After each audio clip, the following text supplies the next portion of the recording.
When a design philosophy collides with the laws of physics, Dell's most iconic laptop line reaches a point where the hardware is literally falling apart. The line is the XPS, shorthand for Extreme Performance System. It's a name that has defined Dell's high-end hardware since 1993. In the early days, extreme performance meant something very specific. These were giant, bulky, beige towers like this one. They weren't built to be thin or portable. They were built to be powerful and practically unbreakable. That reputation for reliability remained steady until 2015, when Dell pivoted. To compete with the high-margin aluminum MacBooks, they began modernizing the XPS into a sleek, premium Ultrabook. While the move was a hit at first, it signaled a change in priorities. The metric for success shifted away from engineering reliability and toward the physical thinness of the chassis. The consequences of that shift became clear in 2022 with the release of the XPS 13 Plus. Dell leaned into a hyper-minimalist look, featuring an edgeless trackpad, a keyboard with no gaps, and an incredibly thin side profile.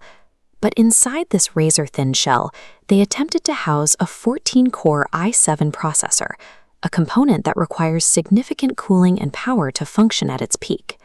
This marked a move away from balanced engineering. Instead of building a chassis that could support the hardware, Dell began cramming high-performance parts into a shell clearly modeled after its thinnest competitors. A 14-core CPU generates an immense amount of heat during heavy tasks. In a chassis this thin and seamless, there is almost no physical space for that heat to escape.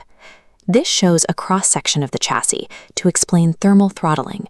When a processor realizes it's suffocating on its own heat, it panics.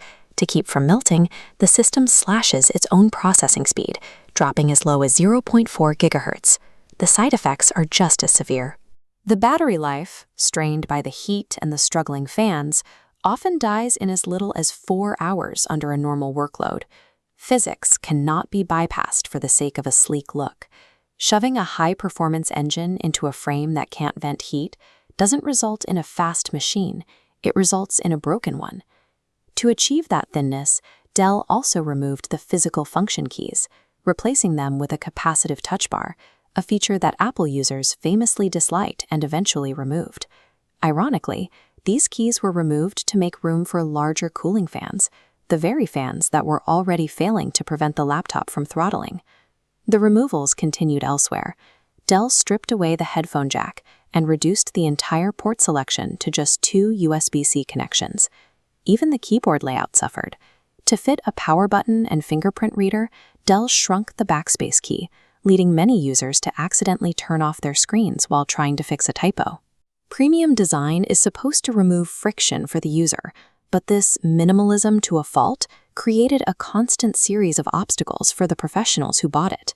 In 2024, Dell tried to win back power users with the XPS 14 and 16, which included a dedicated NVIDIA RTX 4050 graphics card.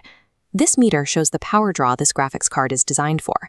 NVIDIA suggests it needs up to 115 watts to perform fully. However, because the thin chassis couldn't handle that heat, Dell hard-capped the power at just 40 watts. It meant Dell was charging users $2,500 for a flagship PC, housing a graphics card that the laptop was physically forbidden from fully using. As the hardware aged, the physical issues multiplied. Users reported screens detaching as the glue failed under high temperatures, and touchpads that registered phantom clicks without being touched. The reputation of the XPS brand, built over decades, began to erode. Market share started a steady decline as fans realized the hardware no longer matched the marketing. Brand loyalty is hard to maintain when the product's extreme performance identity is revealed to be a facade. This accumulation of technical failures and brand erosion eventually led to a total reset. By 2025, Dell announced it was retiring the 30-year-old XPS name entirely. The new lineup clearly mirrors the naming convention of the iPhone. The iconic brands were replaced with Dell, Dell Pro, and Dell Pro Max. But the new names haven't solved the old problems. The hardware still struggles with the loud fans and thermal throttling that damaged the brand. Apple's thin designs work because they use custom silicon engineered specifically for those enclosures. By mimicking the look without doing the hard engineering, Dell abandoned its own identity and built a machine that pleased no one.